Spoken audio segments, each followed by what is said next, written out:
Kaixo, arratsaldeon guztioi, nire izena Ainhoa Jimenez da, Ordiziko udaleko hezkuntza eta ongizate zinegotzia naiz, eta gaur gurekin batera hemen Patxi Ezagirre daukagu, doluan aditua den psikologo. Arratsaldeon Patxi, eskerrik asko hemen egoteagatik. Arratsaldeon eta eskerrik asko zuri, Ainhoa, holako konbitea emateagatik. Oso interesante aritu zait gaina. Ziur baiet, guztiontzat interesgarri izango dela. Gogorarazi pantailaren bestaldean zaudetenoi, solasaldi honetan zehar galderak bidali ditzakezuela, eta amaieran saiatuko garela guztiak edo ahalik eta gehienak erantzuten.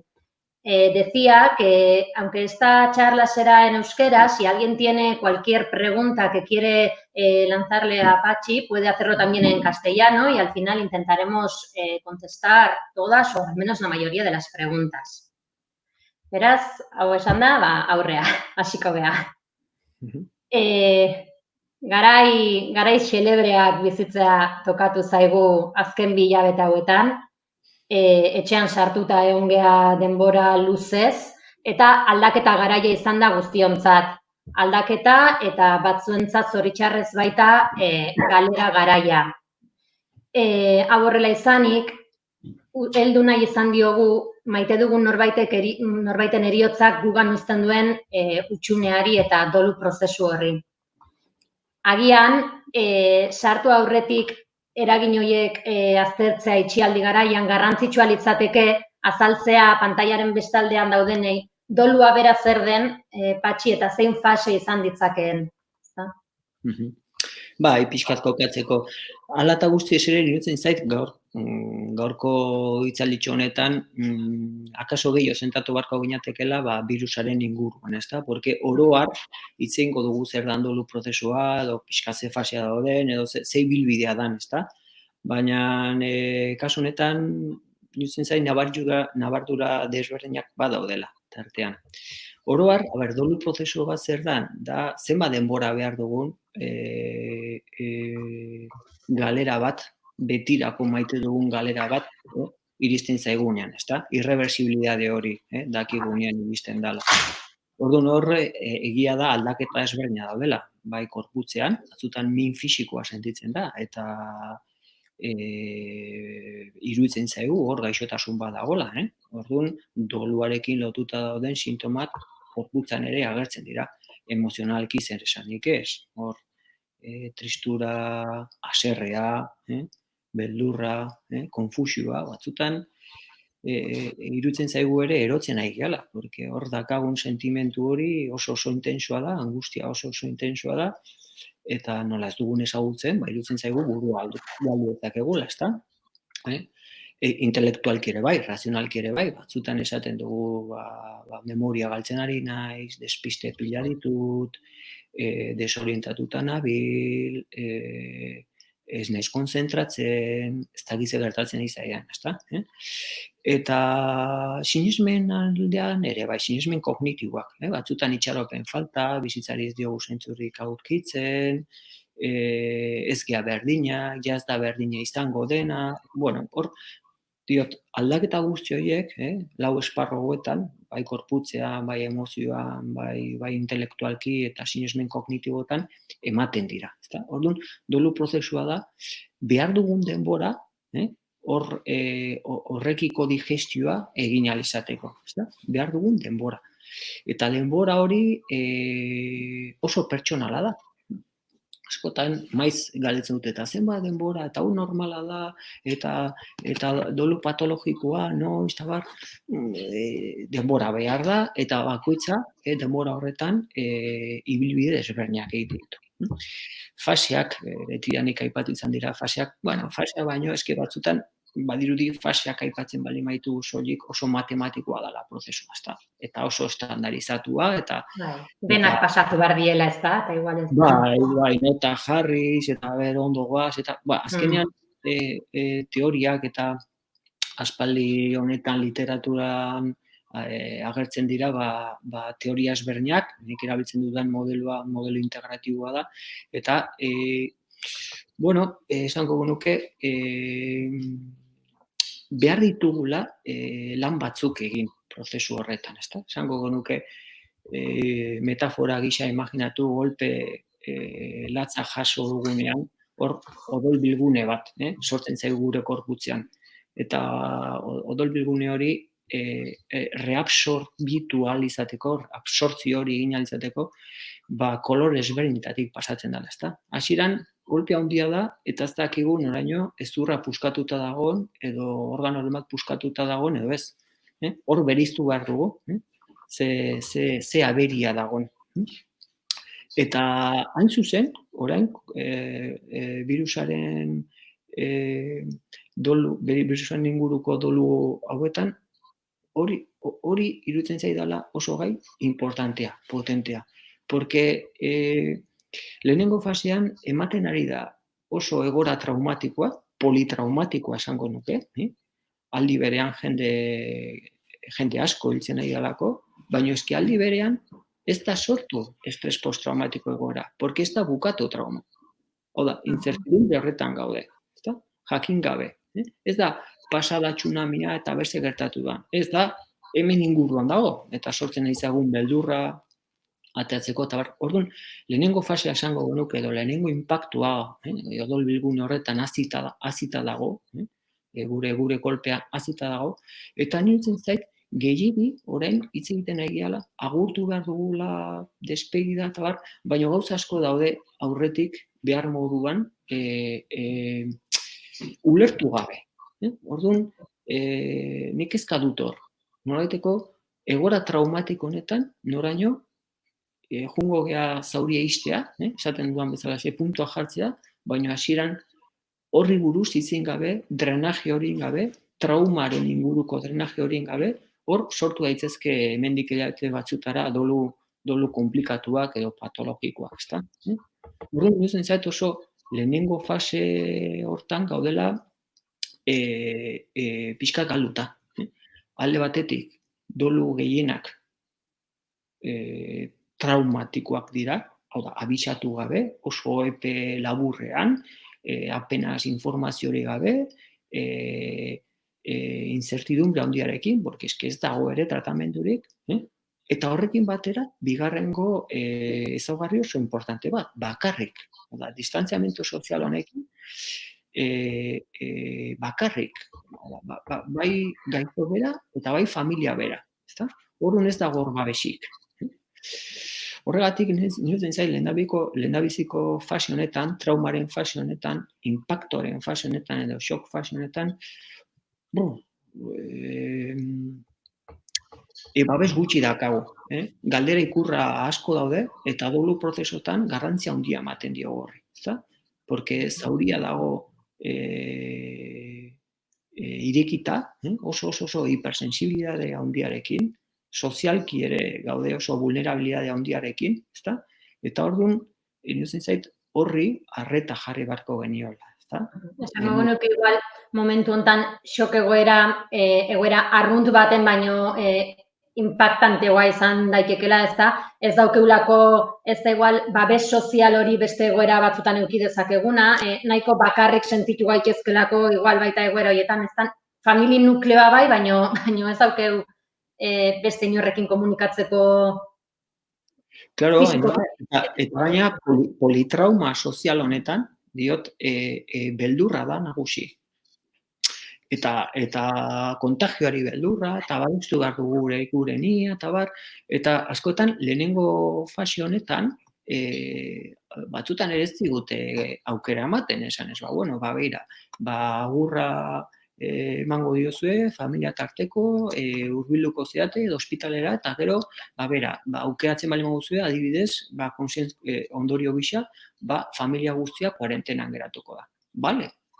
Ados, asumitzen dugu eta onartzen dugu, ezta? Baina nola guzti hori dago orain oso enrebesatua, ezta? Bakardadea da nagusi, beldurra da nagusi, ezta? Eta babes falta. Hor dut nik pixkat kezka edo beldurra. Holako dolu masibo hauetan, ezta? Esate, barkatu, no? Ez, hori izten azkenen aipatzen genula eta hori dena egoera arrunt baten gogorra dala doluaren fase guzti hauek norbait galtzea beti dala gogorra, baino orain gertatzen zaigula oso egoera berezitan eta pentsatzen detela dolue prozesua bera ere ezberdin bizitzen aituko gehala, ziurrenik zuk aipatzen duzun bezala, beldurroiengatik, dalako virus batengatik, guaindikan hor daula ez dakigu nola eragingo digun, ez dakigu noiz arte egon bardan gure arten, eta orduan pentsatzen dut horre dena norbait galdu duenarengan prozesu ere beste modu batea bizitza ingo dola, eta sentimenduk ere ezberdinek izan daitezkela, ez da, momentu hontan. Bai, haserrea, beldurra, tristura izkutua, incertidumbre handia, despersonalizazioa, askotan zenbakiak dira, baino ez pertsonak. Orduan, agur kolektibo horietan, arreta jarri beharko dugula orain ere bai, ezta? Junda, Juan Luis Izagirre. Ez da jun, ez dakizen bagarren pertsona, ezta? Orduan, elementu guzti horiek normalean gure antropologian, gure kulturan, normalean egiten ditugunak, orain daude pausatuak, ezta? Eta esaten dizuna, ugandikan zauria itxi gabe, baizik eta ez dakigu noraino joango dan irekitzen. Orduan, hor ikusten dut nik trauma, eta trauma luzatua, ezta? Estres posttraumatiko esan beharrean, esan beharko genuke estres agudo horretan, ezta? Ez dakigu noraino, lurrika da, oandikan ez da bukatu. Ez dakigu noraino joango dan irekitzen. Orduan horrek sortzen digu beldur handia, eta tristura, eta paralisia. Haserre horretan paralisia.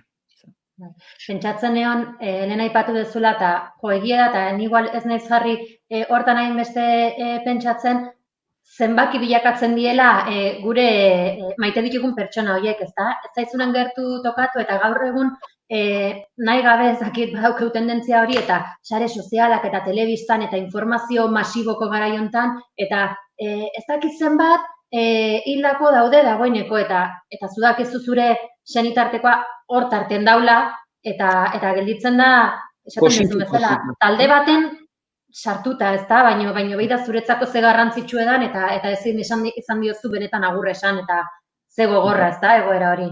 Bai, horretik kosifikatuta, pixkatz ez gehala zenbaki bat, gehala pertsona bat, eta orduan hor, justu trantze latzo honetan dagoen familia hor sentitzen da, pixkat abulto, esaten genuen bezala esista, eta ez hor takto pixkat izan behar dugula. Zeta hori balima da, lehen galdetu diazu pixka fasiak edo evoluzioak, hori balima da hasiera.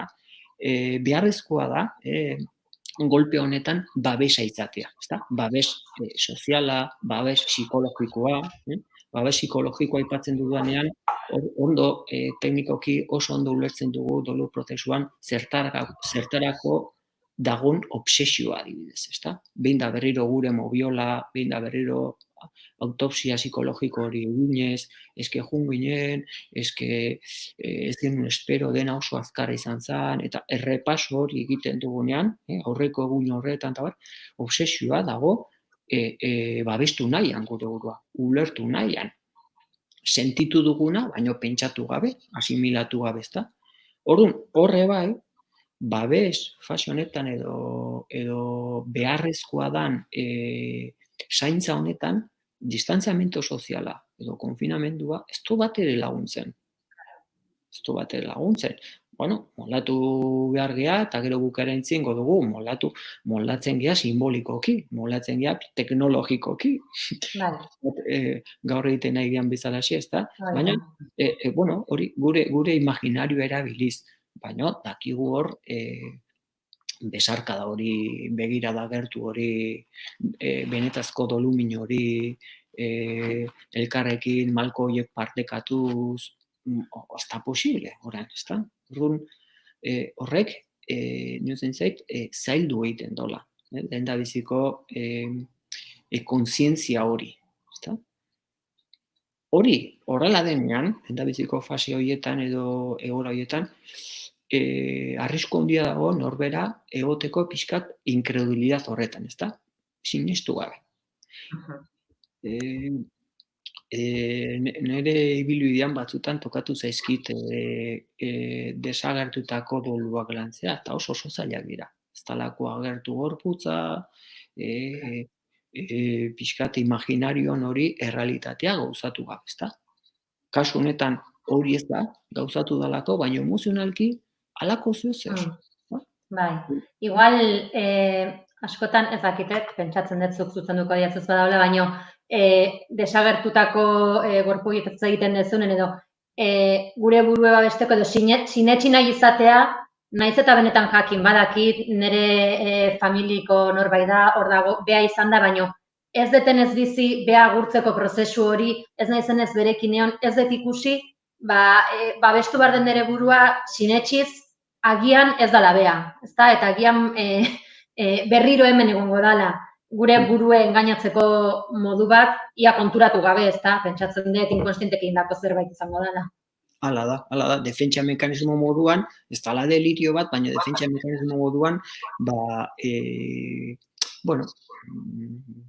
lagundu nahian gure anhelo edo nahia hori, ezta? Naiz eta razionalki jakin horrela ez dela, baina emozionalki horri heldu nahian, ezta? Horregatik diot informazio falta horretan, antropologikoki egiten ditugun ritotan, agur horretan, bai naturarekin, bai elizbidean, bai tanatoriotan, bai umeak partekatuz, bai ez daudenean, pixkat zaildu egiten da kontzientziatzea gertatu dala errealitatean, ezta? Porque gaude sasi amets batean. Bai. Sentimendutaz hitz egiten nahi ginenez, badakigu aipatu du baino gehiotan denak pertsona asko jun indie eta bakarrik jundie, ezta? Lehen hasieran aipatzen zenun, ez dugu euki aukeraik geu izateko aukeratzen degunak eta esan behitu bat denogoaz ospitalea, agur esango diogu, badakigu bere azken momentuak direla eta fase hori elkarrekin biziko dugu. Horretarako aukerarik ez dugu izan, osasun neurrik horrela bermatu dutela, horrela erabaki dutelako, baina ez zaigu eman agurtzeko aukera hori eta askok badakite beraien senitarteko bat bakarrik jundala, prozesu hori bakarrik bizi dola. Nola eragin diezaioke pertsona bati jakitea bere ama, bere aitona, bere amona, bakarrik jundala, alboan inorreuki gabe. Baserrea, tristura eta kulpa sentimentua, ezta? Porque bakardade horretan badirudi abandonatu egin dugula edo bakarrik utzi dugula eta gaina beti nahi gabe, ezta? Pixkat behartuta. Horregatik lehen esaten nuen, noraino igual aukera emanezkio, gero familia bera modu librean erabakiko zon, etxean geratzea, parentena hori pasatzeko, ezta? Baina badirudi hor, detaile hauek ez dira euskeriak, ezta? Tolu prozesuan. Detaile hauetan, gero betirako bizitzan geratzen diren rumiazio horiek, eta ez nuen aukera izan, eta jun izan bat nintza, eta segatik ez nintzen konturatu, eta normalean dolu kongelatu horietan, ataskatuta geratzen diren dolu horietan, rumiazio txiki horiek daude, hau da. Naiz eta gero razionalki esan, eske debekatuta zegoen, eske konfinamentu garaian ginen, eske zan posible, bale, baina emozionalki hor dago run hori, ezta? Hor dago run. Beraz, zaildu egiten da, zaildu.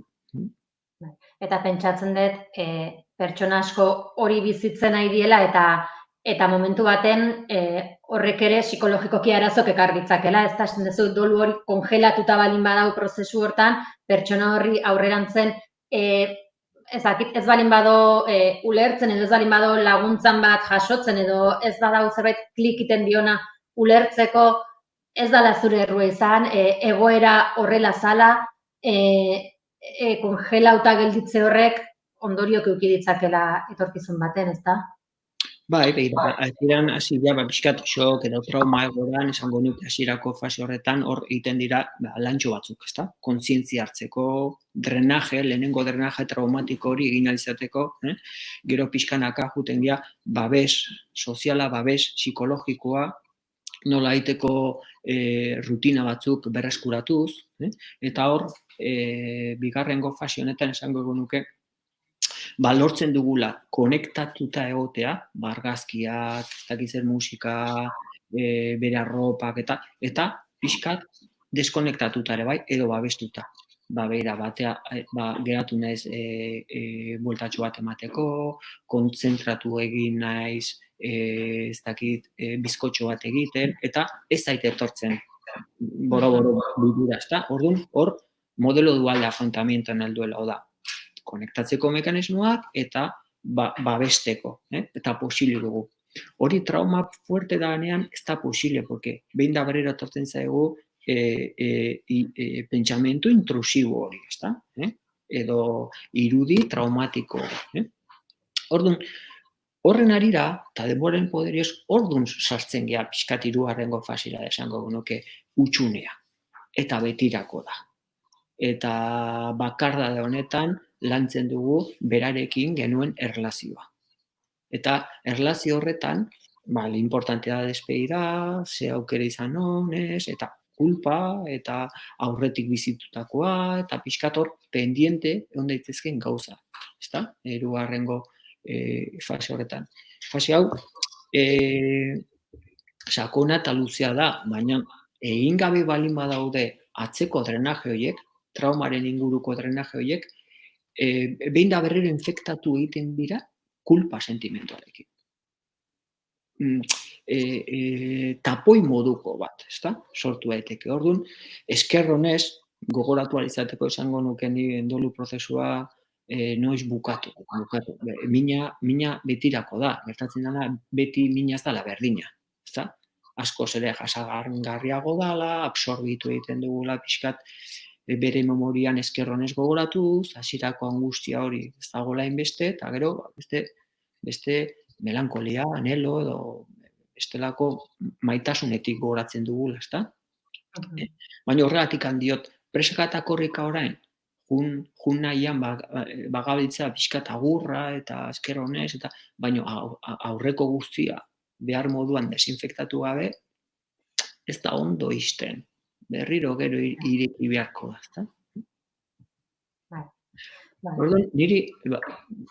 Esan ez, neon, ni nire askotan igual, eta igual zerbait kulturala da, baino dolue zerbait negatibo gisa definitzen dugu azkenen galera bat daulako hor, baino pentsatzen dut azkenen zeozer naturala dala, ez? Osea, bizitzaren parte da.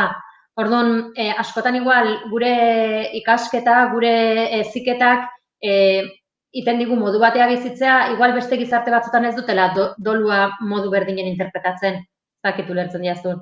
Hortan, sendatze hortan, ataskatze hortan, osea, prozesun naturala dala azken baten, ez da, baina askotan igual gure buru egiten diogu buelta gehiegi ematea, hortan, pentsatzen den normala dela, zemaite dezun norbait galdu dezu. Bai, gaina badakit hezkuntzan zaudela eta gai hori, gutxigo tabu da, umekin, baina handikan heriotza tabu da, ezta? Pauso desiente eman dira, azkeneko urte hauetan, ezta? Baina, begira, niretzen zait hor, egoera honetan, islatzen dela, deno dakigu hilin beharko gehala, baina ez dakigu noiz eta nola. Baina egoera honetan, gertatzen nahi dena nola hori dala traumatikoa. Entzuten da ondo? Bai, barkau. Bale. Egoera honetan, diot, noiz eta nola ez dakigula nola hilingo gean, ez da? Baina egoera honetan nola hori dala traumatikoa. Dala dena batera. Eta gaina, jakin gabe, ea babesa izango dugu, edo ez, babesa medikua, sanitarioa. Orduan, niri garrantzia eman nahi diot momentu honetan pixkat heriotzarekiko pedagogiari baino, ezta? Traumarekiko drenaje horri. Porque eske sartzen bali magea, esatera, heriotza naturala da, guztioi tokatuko zaigu, familia asko daude momentu honetan kasu batzutan lantzen enetarako, guandikan etxetik ez dira atera. eta etxean izan dute heriotza. Eta dute beldur hori akale atatzeko. Eta sozialki aber dolumin hori jasotzeko, eta beldur horretan, lehenengo faseko beldur horretan, niozen zait, zea baino, razionalizazio pedagogikoa baino, esan ez, heriotza bizitzaren parte bada, ikasi behar dugu onartzen, eta bar, niozen zait, momentu honetan, diskurtso hori dala mingarriago pertsona jentzat. Daudelako zeharo doluan, ezta? Eta horren arira, Ainhoa, pixkat komentatu nintzen gustatu litzadakela pixkat ezberdin egitea hitzaldia, ezta? Konektatu baitare emozioarekin, ezta? Eta pentsatu dut pare bat edo hiru pilula txikiak jartzea musikarekin, hemen laguntzaile pare bat ditut, honen arira, eta eskatzen dizuet, minutu eskas bat, konektatzeko gu hor sentitzen dugun horrekiko.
Hurbiltzen garenean, pixkat gai honei, niretzako oso importante da bihotzetik hurbiltzea, ezta? Burutik hurbiltzen garenean, dolumina ematerakoan, eta ohitura dakagu, presaka eta korrika esateko konxajoren bat, ezta?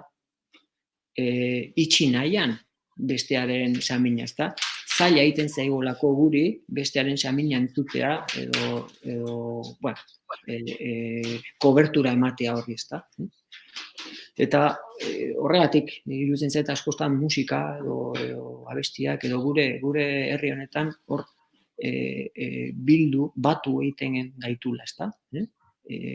Agurraren lehenengo fase horietan, ezta? Guri imaginarioan deno ditugu abesti ezberdinak edo musika ezberdina, ezta? Orduan, sugerentzia moduan esango nuke askotan buruarekin aholkua edo pixkat, aurrera jarraitu behar da, bazuen adin bat, ondo bizitu da, eta nintzen zait hor kontu zibili behar gehala olako hitzekin, ezta? Porque eski gaina, naiz eta adin bat izan, jundakoa, gu umezur geratzen gea. Naiz eta 40 urte izan, umezur geratu gea, ezta? Aita edo amarekin. Eta errespetatu behar dugu dolumin hori, bihotzetik, ezta? Biot, askotan guri egiten zaigulako zaila, pixkat, emozio hori entzutea, ezta? Eta juten gea gure berborrearekin, eta gure esaldi tipikoekin, ezta? Hori moztea, baina jendea behar duena da, entzuna sentitu eta naiz eta negarrez egon, hori, babestuta sentitu, ezta? Askotan igual, egia da, hola ez zita gaudelako, baina kosta egiten da gai hontaz hitz egitea eta kosta egiten da norbaitengana gerturatzea dolumino horiek benetan adieraztea zuk diozun bezala, askotan igual modu arrazional baten egiten dugu eta ez diogu uzten ez da gure bihotza hitz egiten. Igual guk ere gure gabezi horiek estaltzeko edo, ez? Kosta egiten da arrazoia daukezu eta agian igual momentu horietan garrantzitsua da keinu bat, esaldi horiek partez besarkada bat, begirada bat. Dudari gabe, bai. Autentikoak izatea momentu horretan. Ez da, gu geu ere sentitzen geha, vulnerabilidade horretan, inseguria horretan, ez dugu mindu nahi, este pertsona, horregatik, niozen zait, hor,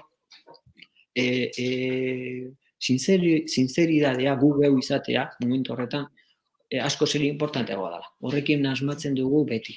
Pentsatu beharrean, esan behar zaio hau, porque eske bestelagaz, eta hor ja sartzen geha alako esperimentu razionaletan, eta ez geha iristen. Ez geha iristen. Bai. Hanka sartzeko bildur hori, igual, ez da, gerturatzen nahi, zer esango diot, nola ingo dut minik ez emateko, eta agian bazuk ustezu, una frase etxa horietak daudena, horietak jotzen dugu, eta agian mingarriagok die, ez da, bai. Bai, horregatik diot, vulnerabilidadean, inseguridadean gaudenean, ze importante dan, autentizismo, ez da, sinceridadea, ez da. Nez eta lotxa, timidezia, malkoa erakutsi, edo ez dakiz zer esan eta ikutu distante bat, ez da, orain, baina autentizismoa, ez da, hori da, benetan iristen dana. Eta ze zaila egiten zaigun gure gizarte honetan autentizismo hori erakustea benetan, ez da, gure sentimendu, gure bihotza biluztea, ze zaila egiten zaigun.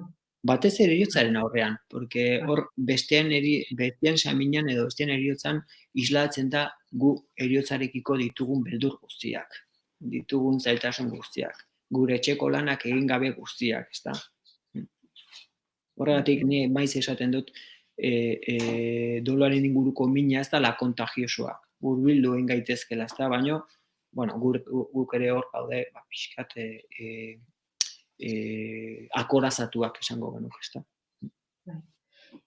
Patxi, komentaban nahi nizun, beranduagoko neuken galdera hau pentsauta, baina, bueno, ikusle batek galdetu didanez aurreatu egingo naiz, eta lehen zuk ere aipatu dezu heziketa eta haurrak, askotan tendentzia daukeu aurrei eriotza azaltzeko garaien, agian gure bihotza biluzteko bildur honengatik baita, mundu magikotara jotzeko, ez da?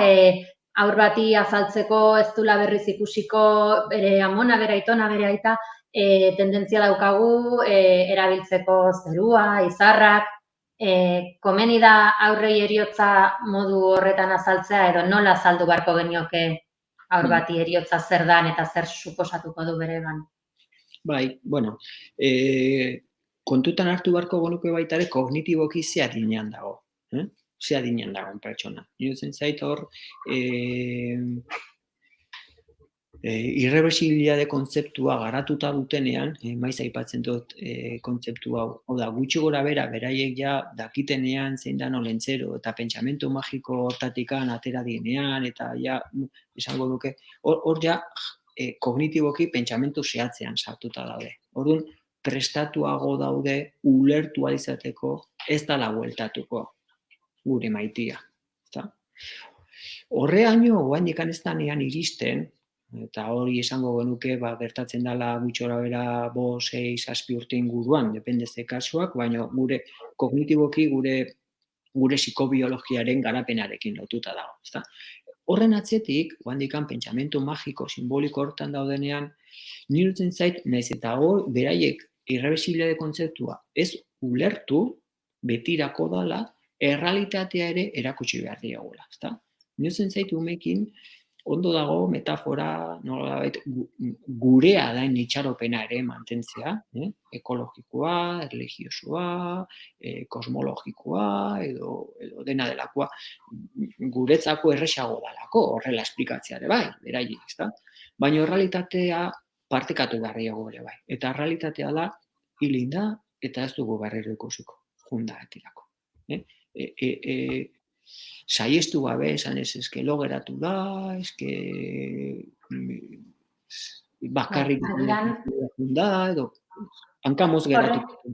Bai, horrek behar, Patxi, bildurrek sorrarazi ditzake aurrengan pentsatzen jartzen naiz, agian haur txiki bati, nire alabak 4 urte dauzke, eta akordatzen naiz behin, ipuinetan, eta hola, eta azaltzen zieten, norbait hiltzala azaltzeko lo gelditu zala eta bolada baten beak zentzon, nik ez den da lo gelditu. Claro. Pentsatuz, esnatuko naiz, orduan, agian guk ere mundu magiko horrekin nahi gabe beldurrak sor ditzakegu beraiengan. Bai, beraiek pentsamentu simboliko, guandikan pentsamentu konkreto horretara iritsi gabe oso modu literalean ulertzen digutela, ezta? Orduan, horregatik iruditzen zait errealitateare partekatu behar diegula, ezta? Eta errealitatea partekatzerakoan maiz esaten dut, errituetan parte hartzea importante dela txiki. Behintzat eskaintzi aukera hori, ezta? Beraiek modu inklusiboan ikusi dezaten gure tribuan gure negarra, gure agurra, gure momentu zail hori ere hor barruan gaudela, txikiak moduan, ezta? Orduan, metafora imaginarioa erabili, ipuina erabili, itxaropena hori irudikatuz, fantasia erabili, bai, gurea bali bada, familian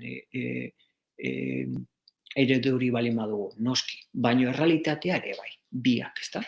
Biak. Ez dela hor sasi gezurra erakusten diegu, ezta?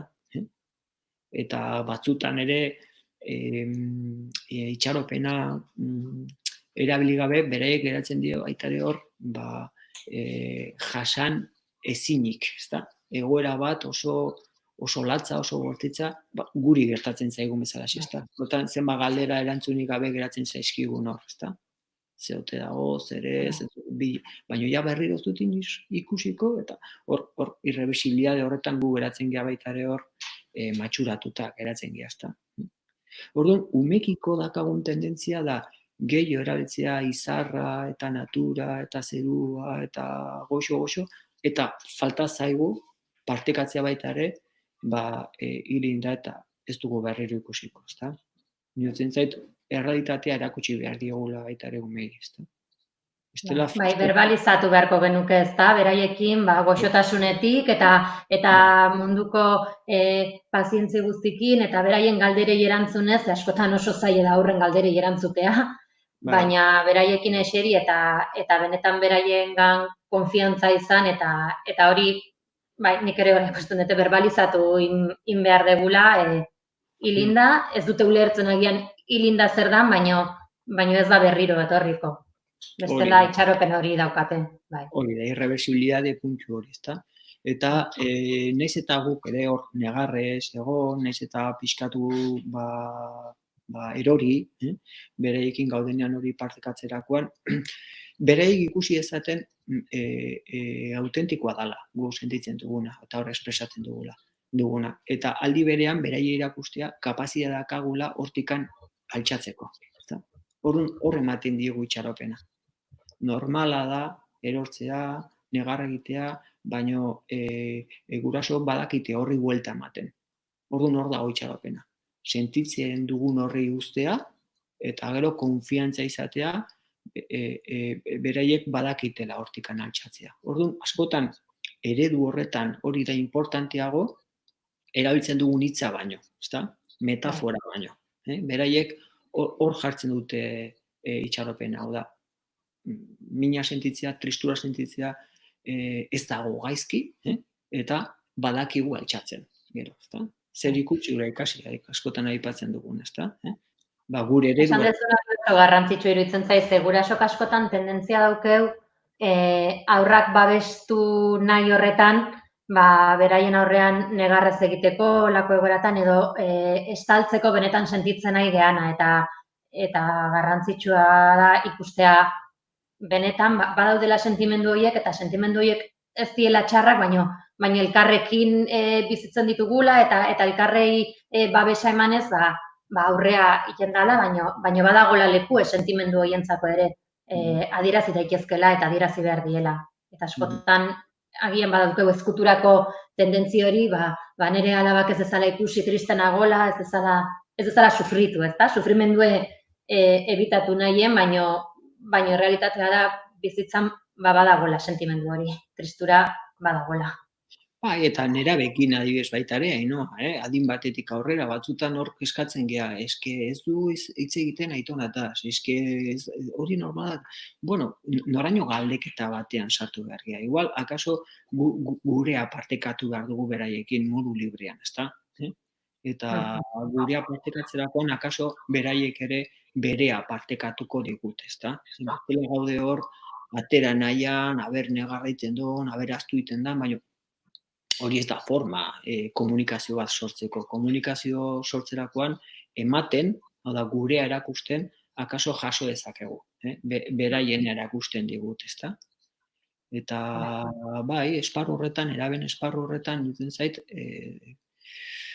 zailtasun gehiago ditugula, txikitxoekin baino. Batzutan hor, beraiek sentitzen dielako ere oso babestua, bueno, oso itxitak, horazatuak, vulnerabilidade horretan, sin más horretan, ezta?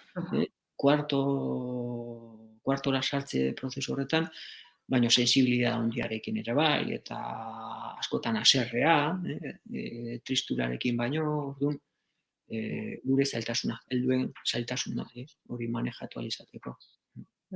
Patxi, eta adibidez lehen entzule bate galdetzen zolako ere, aurrekin etxean horrela, baino eskolan ere landu beharko genuke eta aholkuren bat irakasleek eskolan lantzeko hau beraien ikasleekin, ez da momentu orain ez gaudelako ikastetxean, baino gertatzen die gela barruan norbait galdu duenaren kasua, eta nola landu dezakegu ikastetxe esparruan dolua.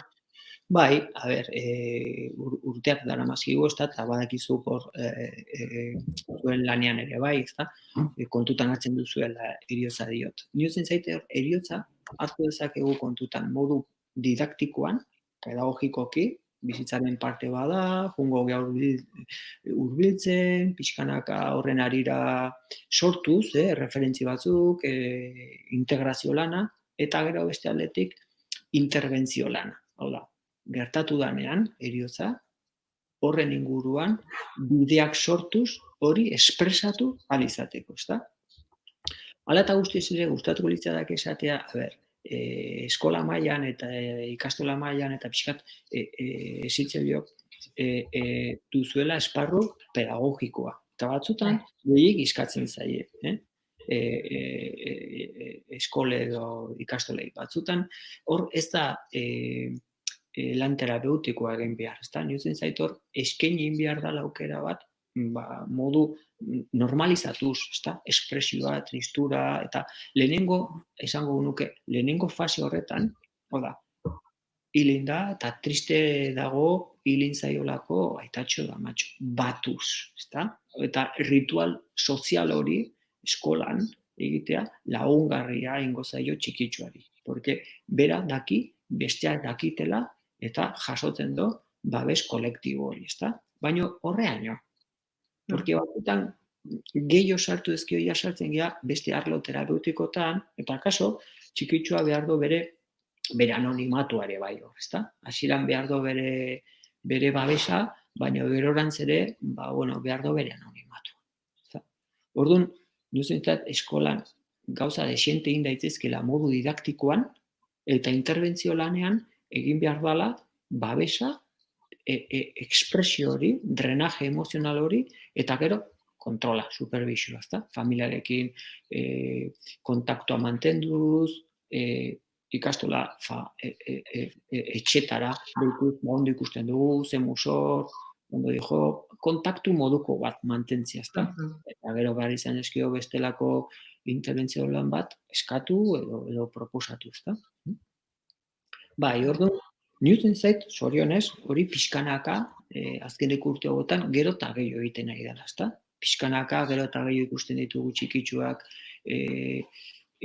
laguntzen bere kideari, bere aita hilindanean, eta hurbiltzen dira baitare errautsak botatzerakoan, edo paiasoak tarteko, edo globo batzuk botaz, edo marrazki batzuk eramanez. Errituetan, txikitsuak gero eta gehiago parte hartzen ari dira, eta zorionez esango nuke.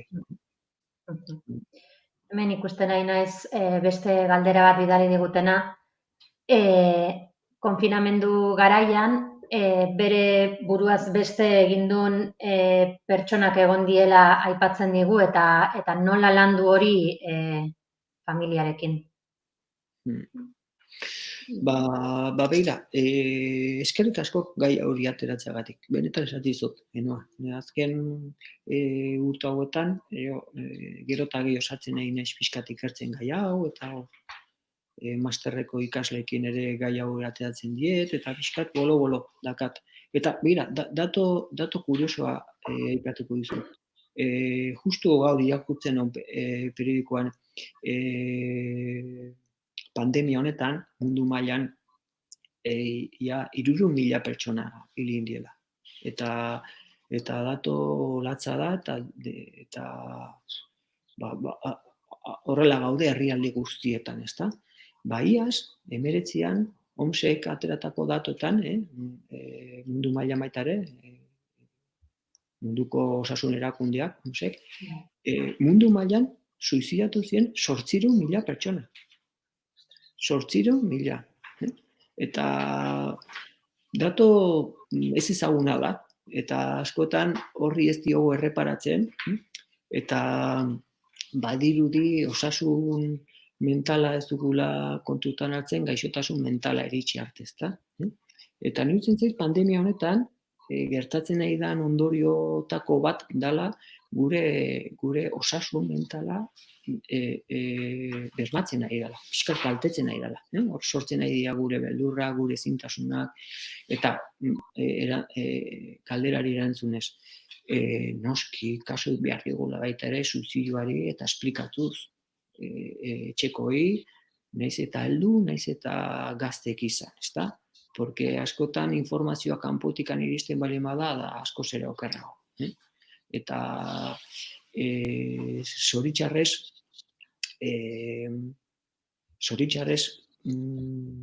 suizidatutako jendea askotan sufrimendu itzela izan du, eta sufrimendu itzel horren atzekaldean egondu da ondorio bat, ezta? Sufrimendu itzel horri ez diot jarriko depresio etiketa soilik, batzutan da depresio itzela, ezta? Eta beste gaixotasunetan dagonean emagun, minbizi bat edo bihotzeko bat, ezta?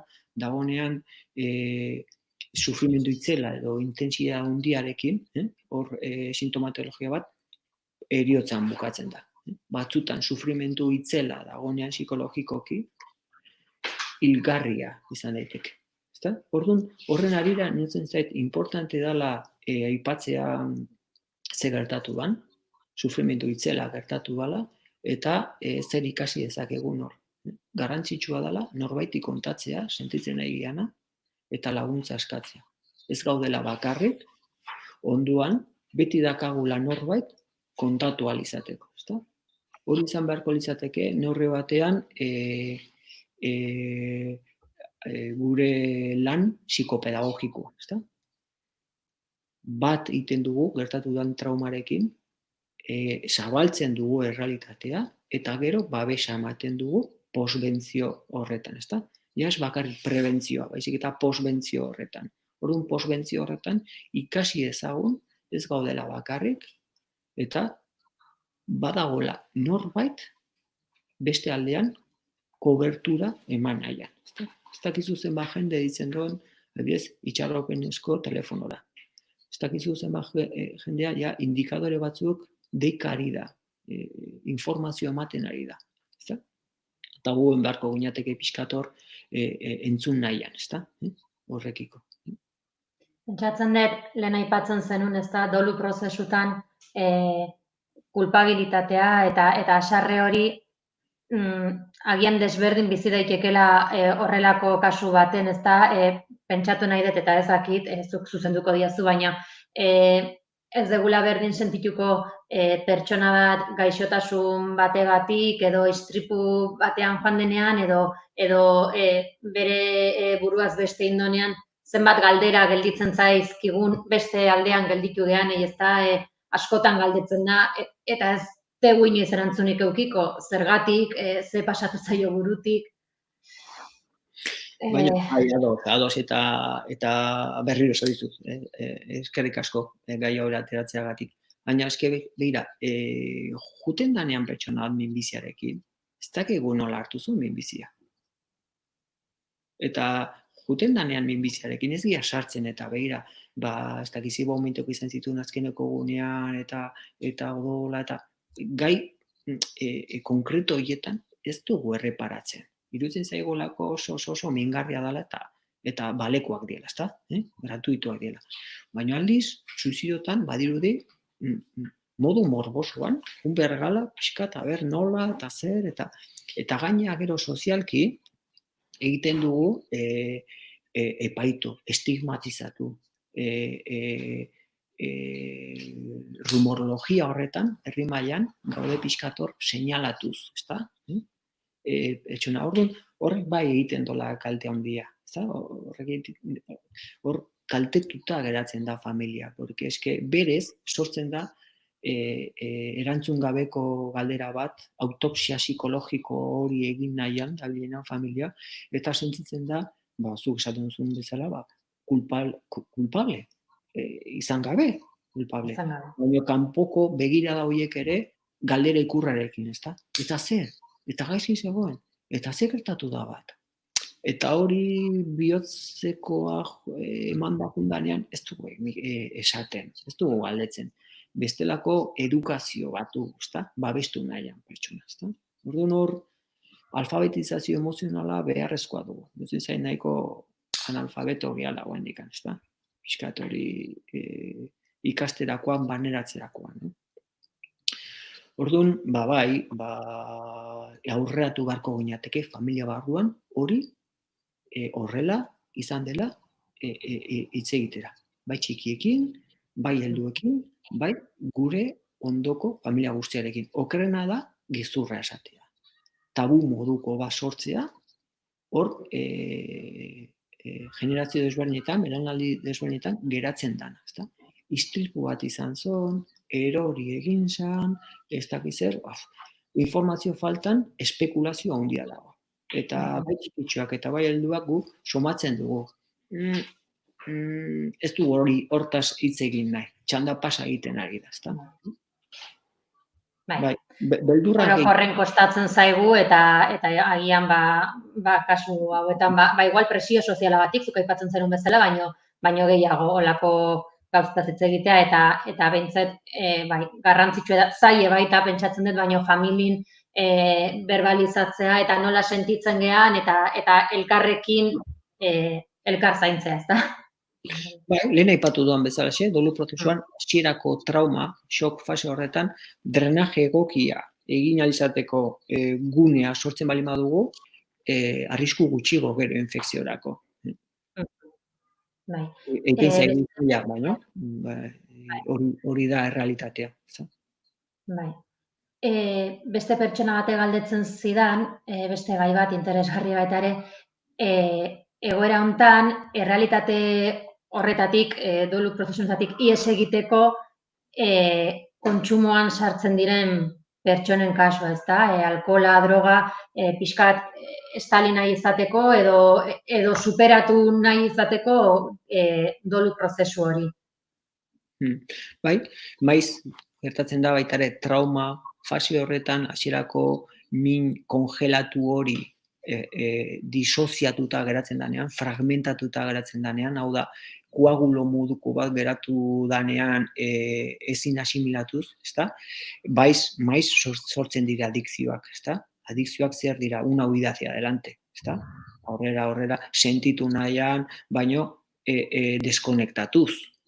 Sentitzen dudan min horrekiko, ezta?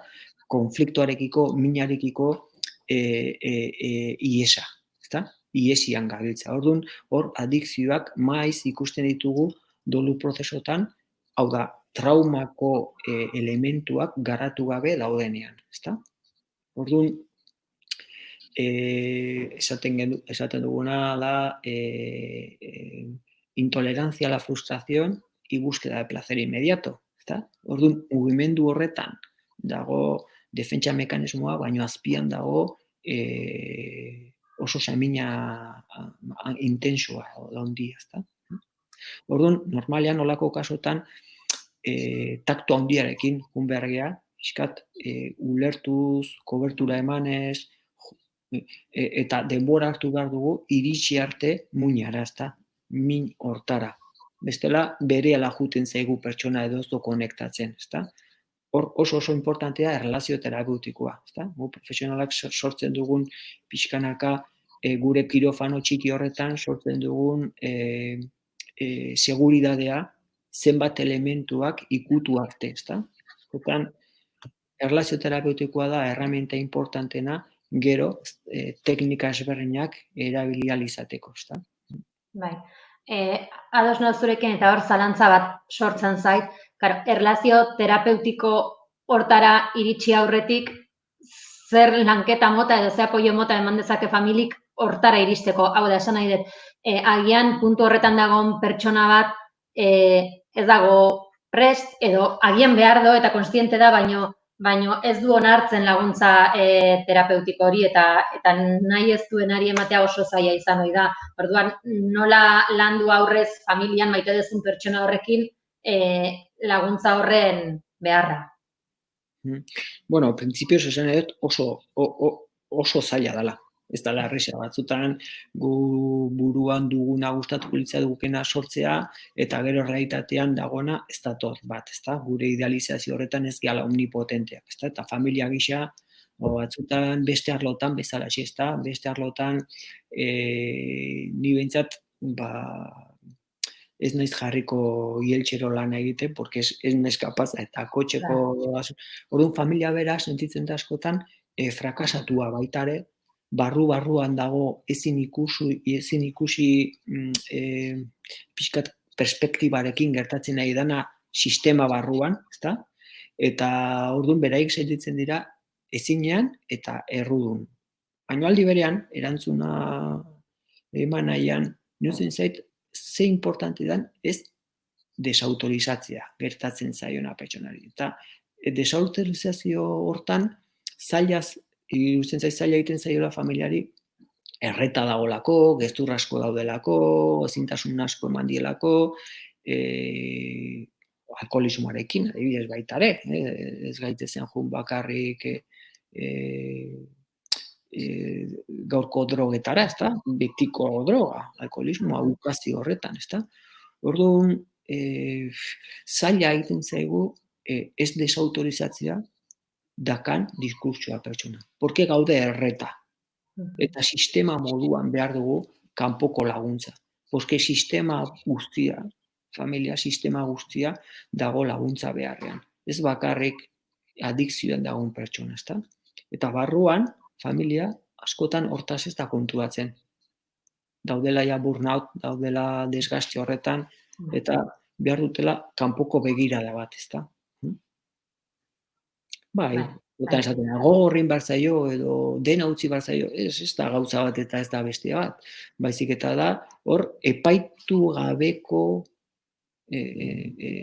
erlazio entzute prozeso bat egotea, ezta? Eta ez da erresa. Nez eta familia guztia implikatu, nez eta profesional egokiak kanpoan ere egon, batzutan naiz eta horrela izan, ez da erresa. Osea, nola izango da erresa familia batentzako beraiek bakarrik barruan, ezta? Bai, drama importanteak. Bai.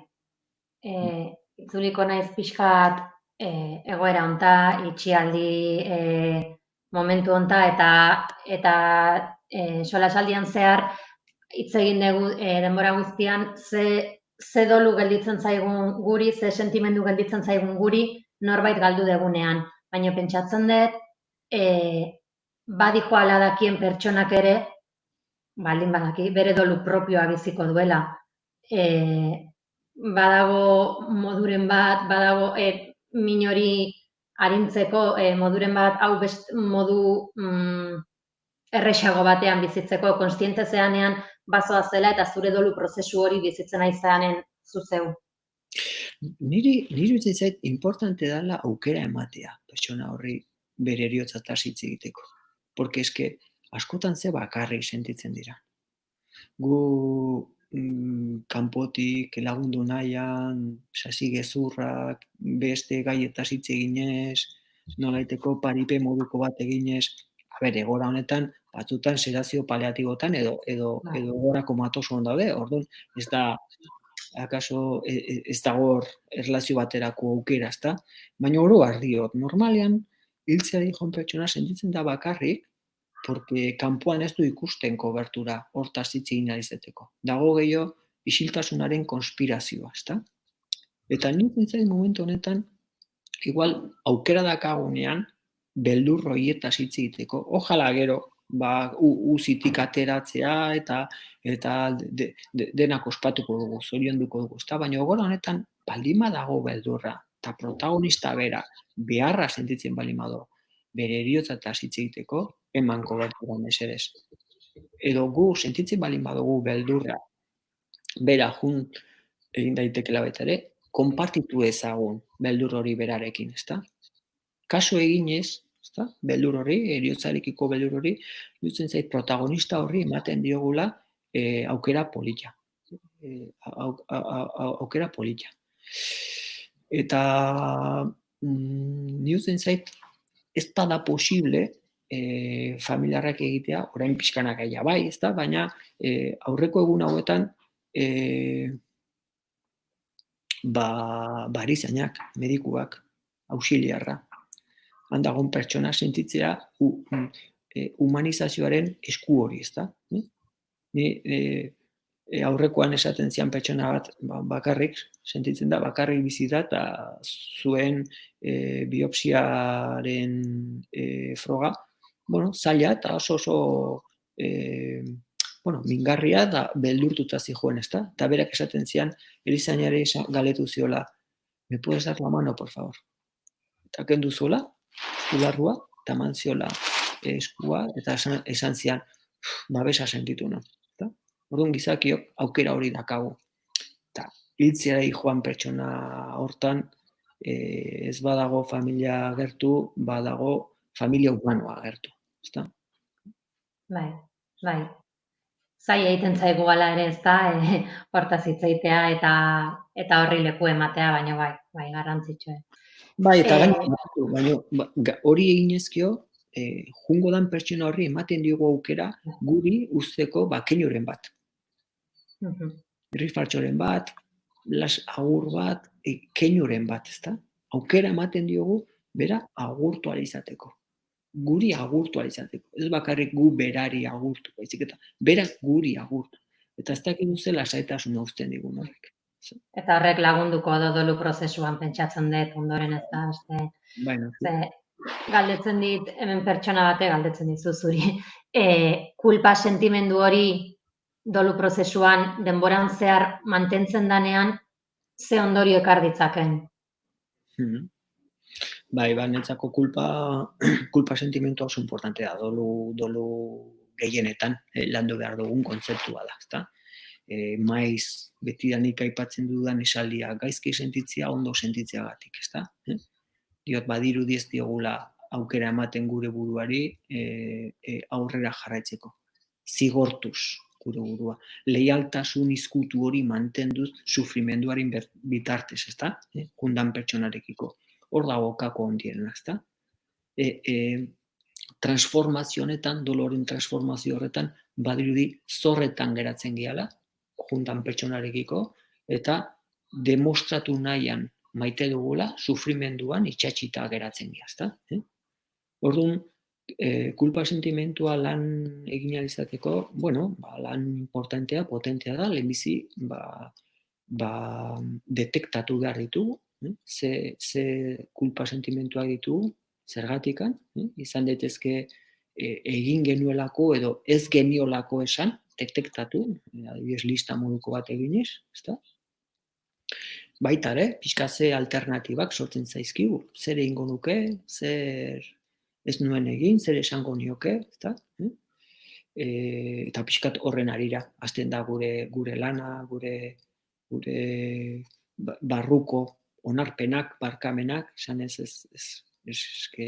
humanoa gea, eta bereiztu behar dugu zer dan zigorra kulpa gainetik kentzeko, badirudi ja zigorra bete dugunean, ja libre egon kontuz, kulpa sentimentuarekin zigorra sartzen dugunean, gehiago erreparazioa, ezta? Esan ez, bueno, igual ez nintzen konturatu, zer ikasi etortikan, nola hori, orain partekatu dezaket nire ingurukoekin, eta bere memorian, ezta?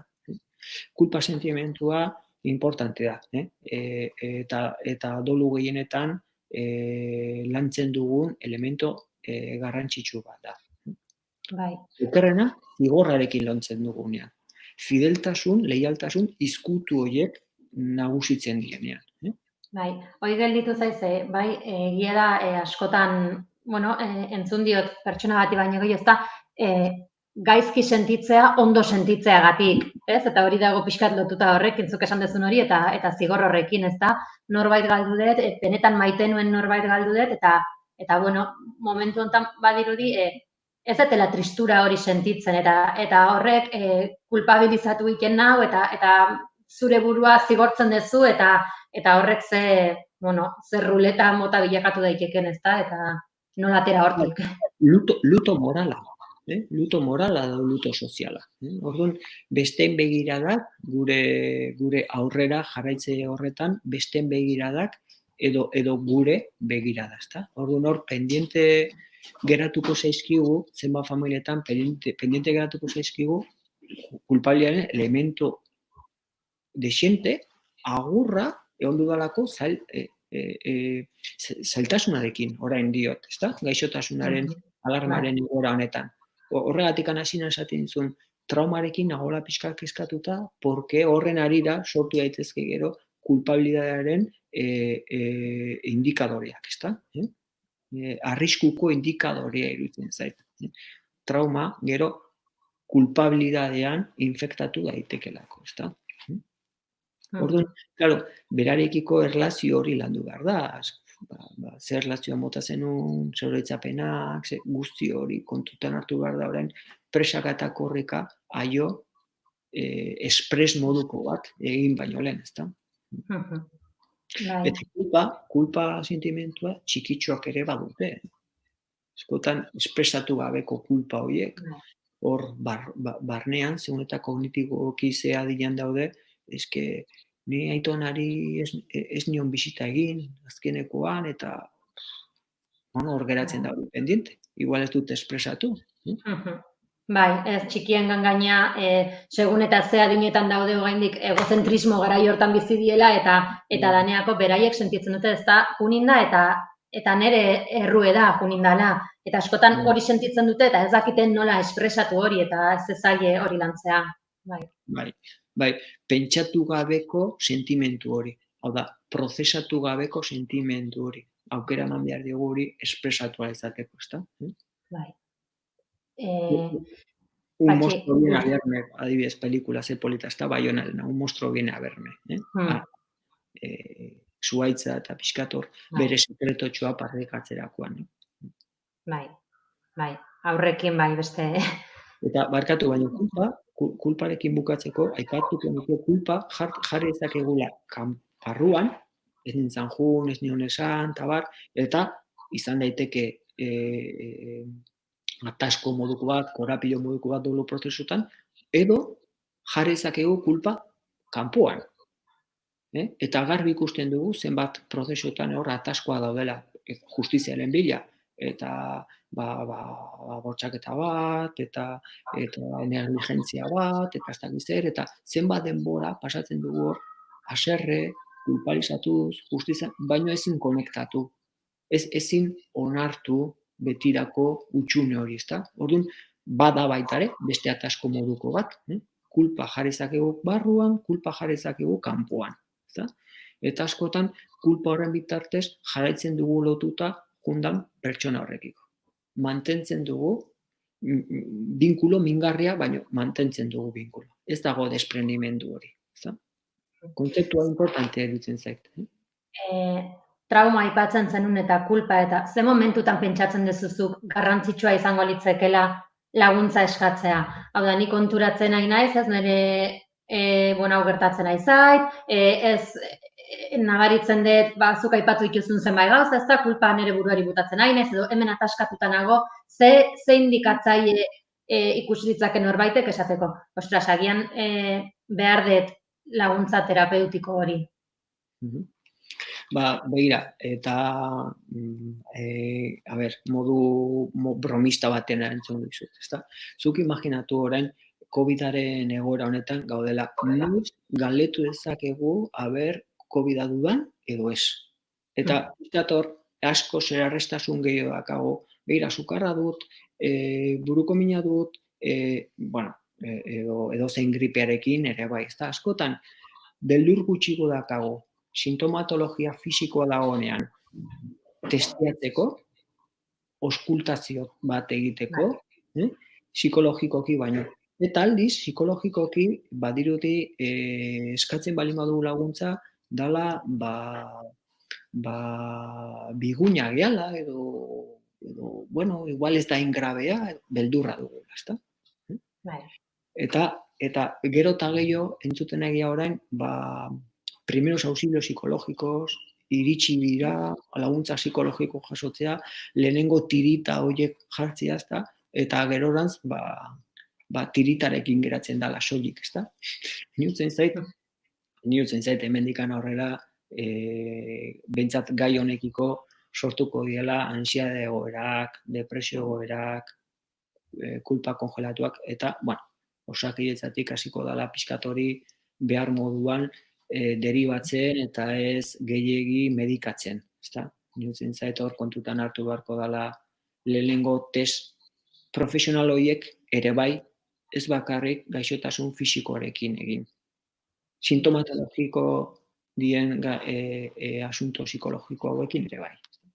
Ojala, bai, egia da, arrazoi guztia daukezu hortan egia da, eta asko zerrexeago egiten zaigu edozen gaixotasun fisiko daukagula esatea, eta zezaie osasun mentalarekin lotuta dagoenean. Bai, beti ere, ibilbide errezago badagoelako. Gero eta lehenago pixkate kontutan hartu ezkeo ze zailtasuna denok, pronostiko hobeago dago, beti ere. Bai.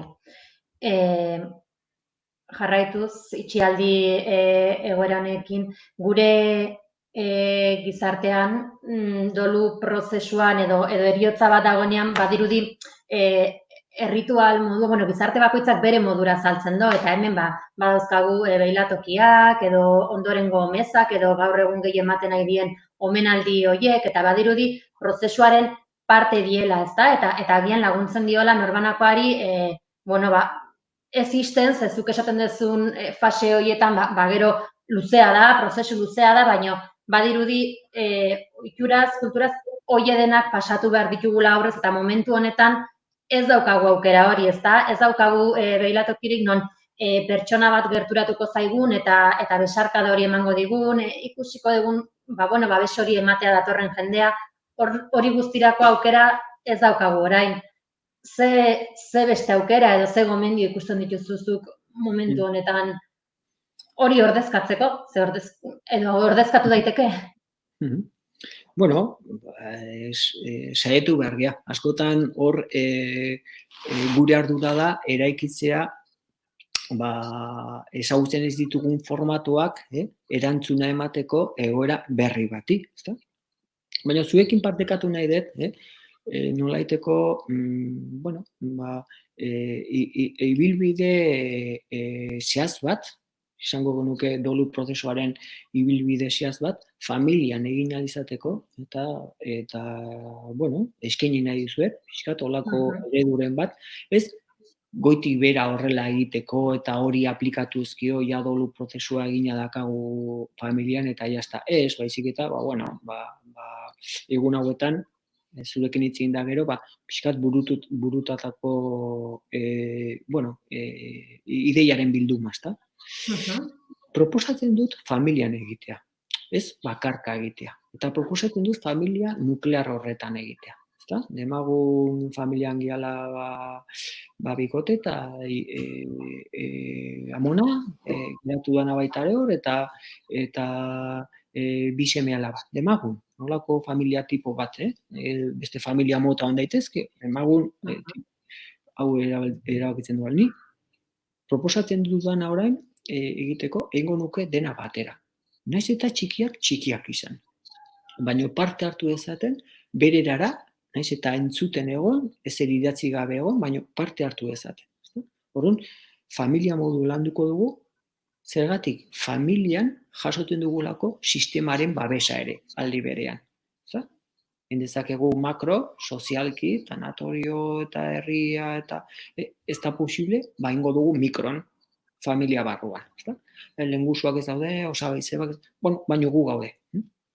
Orduan, lehenbizini, sugerentze moduan, idatziko nuke gutun moduko bat, baino gutun horretan bakoitza, aipatuz, ze oroitzapenak ditut berarekin, jundako aitarekin edo jundako aitonarekin.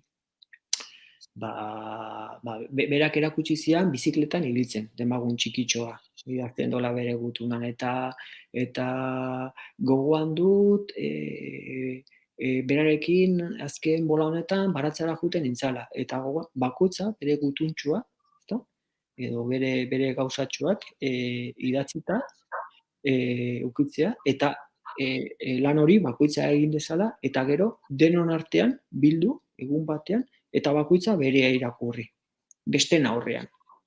Eta txikitxoak, daudela hor, naiz eta hitz bat jarri, edo naiz eta ez jarri, oso txikitxoak dielako, baino han egon. Ordu erdi horretan, hori partekatuz. Hori ingo nuke adibidez lehenengo egunean. Gero, bigarrengo egun batean, aipatuko nuke, zer geratu zaigun pendiente berarekin. Nolaiteko kulpa sentimentu hori. Zer geratu zaigun pendiente. Baita ere, apuntatuko nuke, idatziko nuke gutun moduko bat, geratzen garenean familia guztia bilduta, berriro, partekatuz, guztien aurrean, bakoitza berea entzunez. Eta egun guztietan utziko nuke aulki bat libre. Aulki libre hori simbolikoki izango da, falta da pertsonaren aulkia. Aulki hutsa, izango nuke. Orduan, bigarrengo egun horretan hori aipatuko nuke, hori konpartituz, eta hirugarrengo egunean, baita ere, idatzi moduko bat, jarraituz idatzekin, bakoitza, plantzatzen duena, bakoitza idaztea, zer ikasi non berarekin, zer erakutsi zidan, eta zerekin geratu naiz, zer egin dut nerea, nire bizitzan. Hori ere berriro sistema berdina erabiliz, gero batuz, guztien aurrean eginez, nik hau egingo nuke egun batean, bildu garenean, itzen dugunean, egun batean hori egin, eta handik bi egunera, bigarren fasera.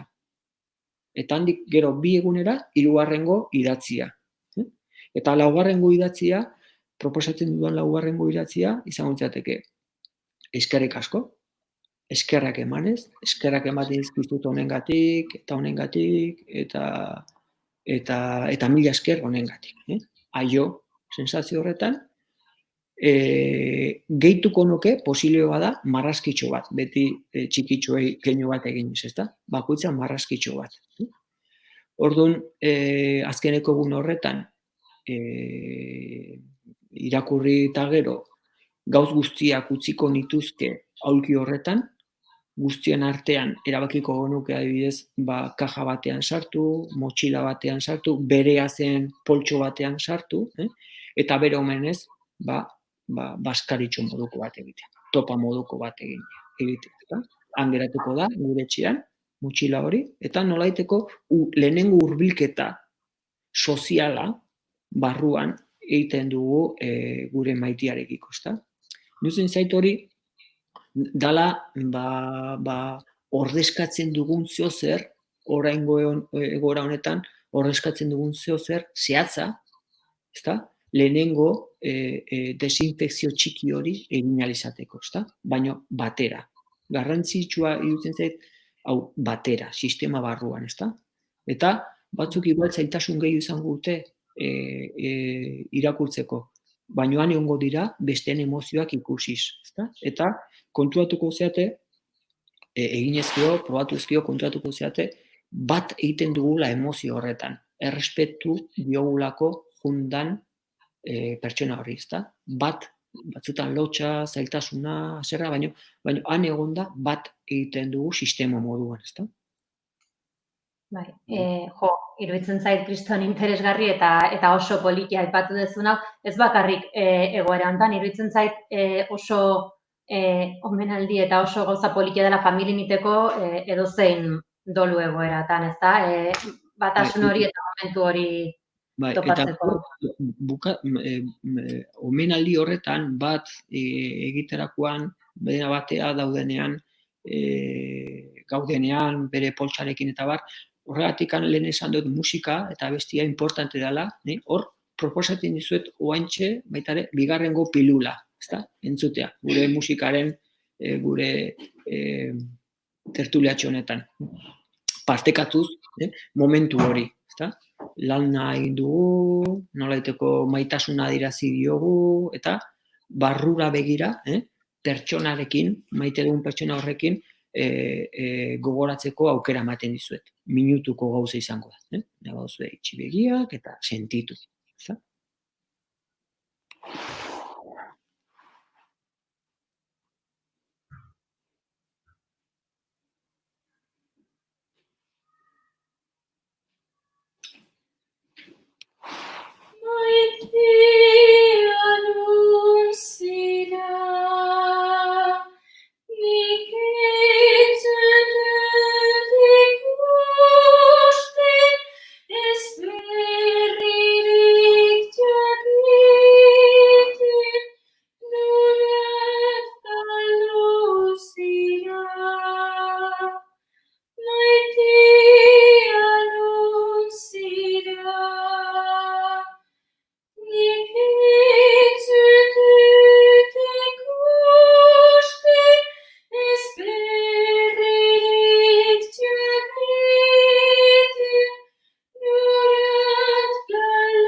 Eskerrik asko. Zotan hor, lehen esaten dena, ezta? Bihotzetik eskerronez ere, askotan espresatu dezakegu familia giro horretan, ezta? Zotan, edo zuzenean, edo musika jarriz, edo familian dakigu, zea bestia gustukoa zuen, dena batea demaguna abestuz. Abesten dugunean musikarekin batu egiten gea. Eta emozionalki hitz egiten dugu zuzenean. Ja ez dago razionalizazioa. Bai, nola, ni ere gelditu naiz, ez nola lortzen duen abesti batek, bihotz barruraino heltzea eta zenbat emozioa ateratzen dien. Bai, hoi hartzen hori, ezta? Zora, bai. Eskerrik asko, ez dakit, 2-3 pilula aipatzen zenituen, ez dakit zu zerbait daukazun gehitzeko, niretzako bukaera zoragarria zuk eman duzun omenaldi hori eta bigarren pilula hau. Bai, nik ondukan batut gogoa eta beharra hitz egiteko. Eta jutzen zait, egun hauetan, bilabete hauetan, gaude beldurtuta, gaude haserre, gaude saminduta. Beldurraren kontagioarekin, ezta? Eta jakin gabe, orain noiz arte, eta gero ze jarabe, eta ze bakuna, eta orduan badirudi, eski, gaina, egunero, aurrekoan entzuten nion bati, egunero erortzen da hegazkin bat, ezta? Hildako guztiak, egunero, ezta? Gertatzen nahi da. Orduan badirudi hor, ohitzen nahi gehala, ezta? Jende gehiagil, ja pasada. Orduan, ez dakit nola egingo duten orain agurrak, baina nirutzen zait importantea dela agur kolektibo horiek ez ordezkatzea bakarkako agur horiek, porque bestela lapurtuko diegu agur duin hori, ezta? Orain posible danean pixkanaka irikitzea eta familia moduan, ni eskertuko nuke ez egitea 3 batera, ez 5 batera, ez bakarka, izen abizenekin. Eta ritual sozial hori alde batetik, baino baita ere familiaren bide hori, ezta? Rautsak edo hierria edo dena dela, ezta? Bakarka. Eta hortaz aparte, gustatuko litzaidake baita ere aipatzea itxaropena, ezta? Niretzen zait ahaztu egiten nahi zaigu konfinamendu honetan. Dena da, eta kontagioarekiko beldurra, eta zifrak, eta samina, eta egunero. Ni faltan botatzen nahi pixkat itxaropenaren kudeaketa. Bestelako erreferentziak edo lidergoa edo bestelako hitzak, ezta? Sosegua, gure animarekiko sosegua. Porque eske dena da beltza. Eta noski tristura eta doluan eta babesa eman behar dugula, baina mesedez itxaropena, ezta? Itxoiteko pena, itxaropena. Eta niri gustatuko litzaidake pixka zurekin solastea edo beste aldean daudenarekin, ezta? Hortaz, pixkat hitz egitea edo galderak sortzea edo gure artean tertulia, ezta? Porque bestela utxean utziko genuke jundanaren bizitza guztiak, ezta? Hemen jende gehiegi junda, bakarrik Aitona Amonak, Aitona Amonak ere bai, baina ez bakarrik Aitona Amonak, ezta? Eta ez ezagun utxean utzi beraiek erakutsi digutena bizitzan, ezta? Eta erakutsi digutena da bizitzako handikan baduela bere zentzua. Eta orduan, heriotza askotan esaten dut dela bizitzaren esnagailua, ezta? Eta bizitza baduela oraindik bere zentzua. Naiz eta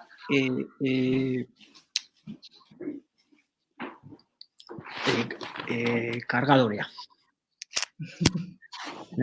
Naiz eta tristurarekin edo naiz eta orain saminduta egon, ezta? Baina baduela bere zentzua. Orduan, niri gustatu litzaidake pixkat orain ditugun handikan minutu hauetan zuekin hortaz partekatzea, ezta? Zer dago gure esku bizitzaren zentzu honetan, alaitasun honetan, bestela gaude, aber ze fasian, aber zerin daiteke zerez, eta gaina saminduta zaude, eta gaina doluan, eta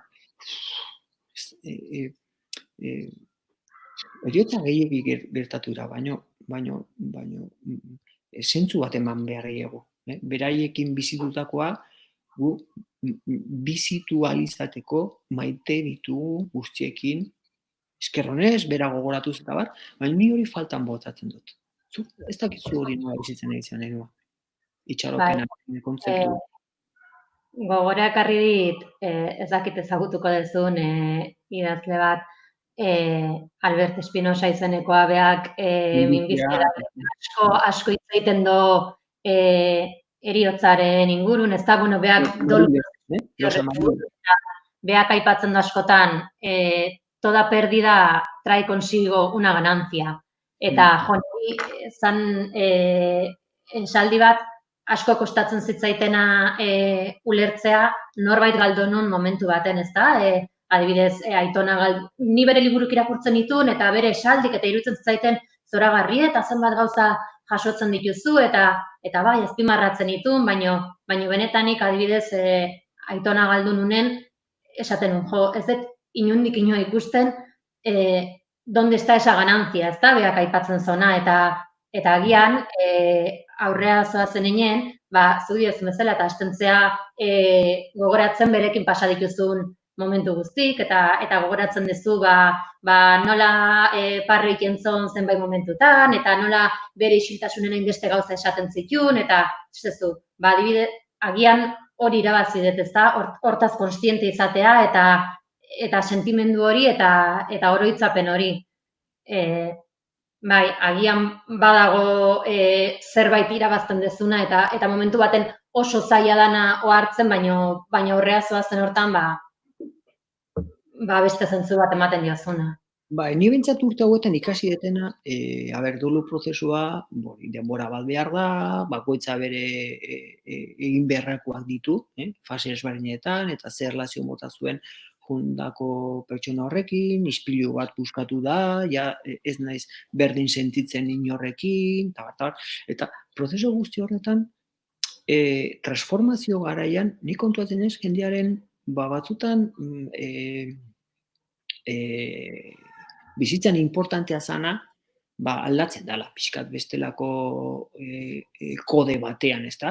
Kode berritu batean, ez suizidio sozial batean, kode berritu batean, ezta? Kontuatzen dielako zer dan benetazko bizitza, eta zer dan uste genuen bizitza inmortalura, ezta? Orduan garrantzia emanez, benetan garrantzitsua dana, ezta?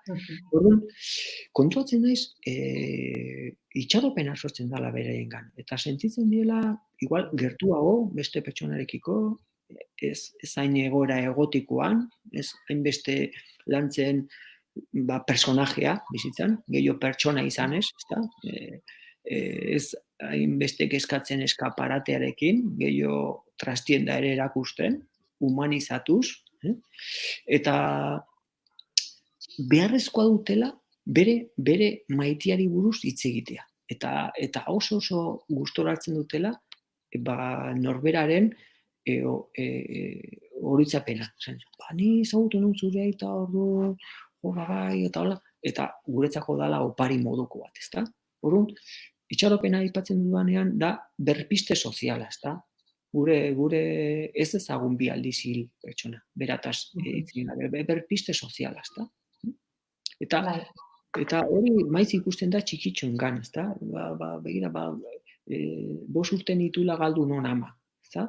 Eta gero 35 urtekin esati zu amazur zu ez duzu ama, bai, ni dut ama, hilin zan, baina dut ama, eta holakoa zan, eta kontatu diate gauza hauek zitula gustoko, orduan berpiste nahi gea, pertsona hori, orduan, itxaropena, netzako kontzeptu hau, dago gure imaginarioan, gure fantasian. Eta gure imaginario eta gure fantasia.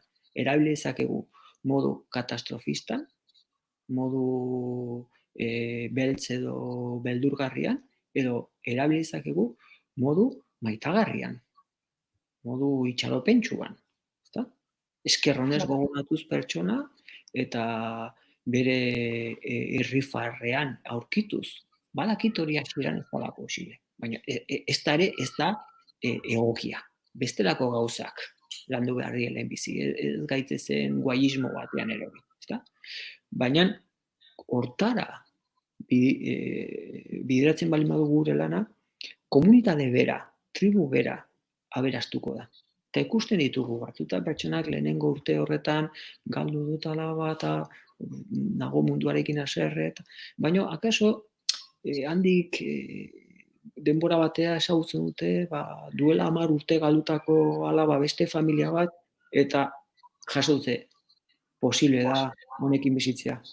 Eta ikusten ditu bereengan aurpegi lasai bat, eta orduan kontuatzen zea itxaropena badagoela. Dagoela mundu honetan.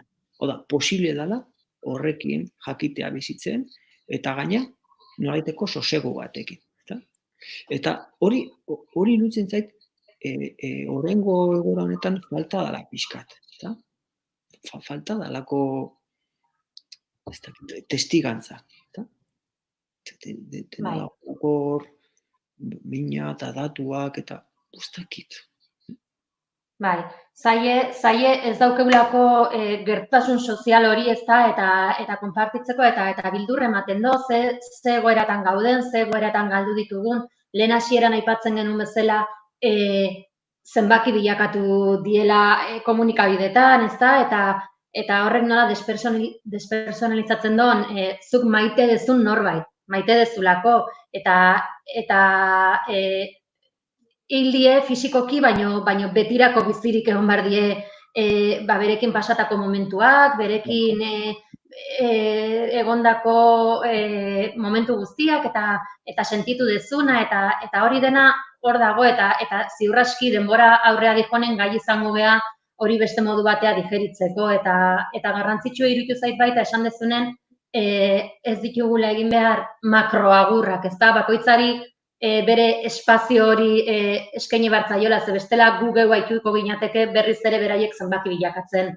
Orduan, hau dena pasatzen denen garrantzitsua izango dela bakoitzari bere momentue, bere agurra, gure sentimenduk pertsona horrekin partekatzea, horrekin, eta ez lareunekin, ez 8rekin, ez 10rekin, ez maite izan dugun horren agurra, eta horrek ziur aski asko lagunduko digula itxaropen hori izaten eta argi hori ikusten behar bada momentu hontan zaila egiten zaiguna.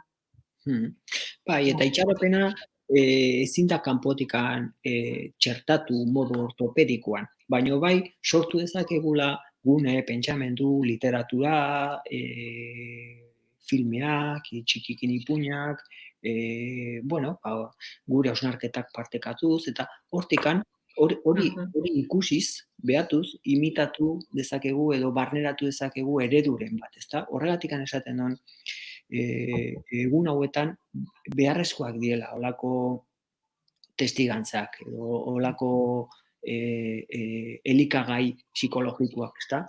Ereduak hartu alizateko itxaropentsuak, esan ez. Bueno, familiak hortikan pasa dira, baino kontuatzen gea posible dala horrekin bizitzea edo posible da horri buelta matea, ezta? Ez bakarrik zenbakik eta eta ez dago bakunarik eta beharrezkoa da baita ere argi izpide batzuk erakustea. Nik uste dut baiet. Eta argi izpi horrekin gelditu behar gehala eta itxaropen horrekin eta posible dala zuk esan dezun horrekin.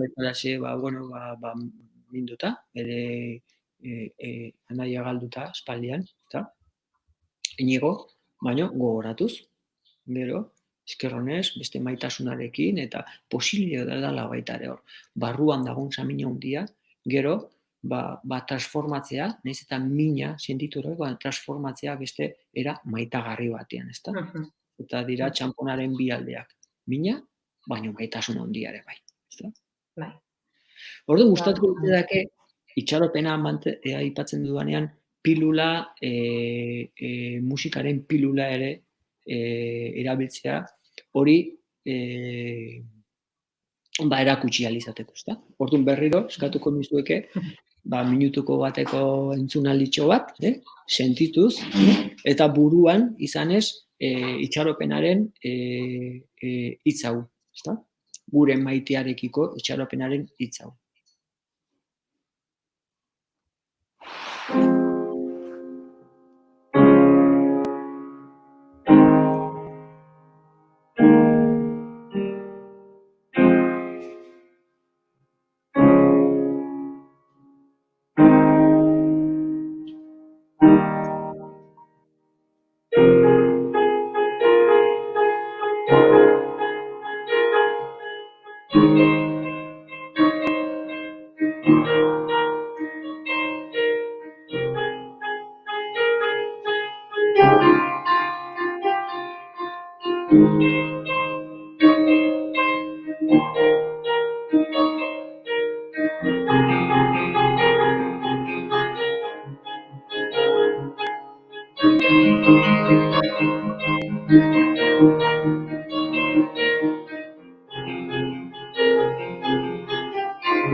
Eskerrik asko.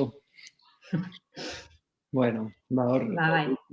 Eskerrik asko benetan, itxaropen mezu honekin bukatzen ikuste dut politena dela. Hemendik esaten digute ere posible dela, hori, eta itxaropen mezu honekin bukatzen eri zoragarri, iruditzen zait, eta musikak zenbat sentiarazten digun.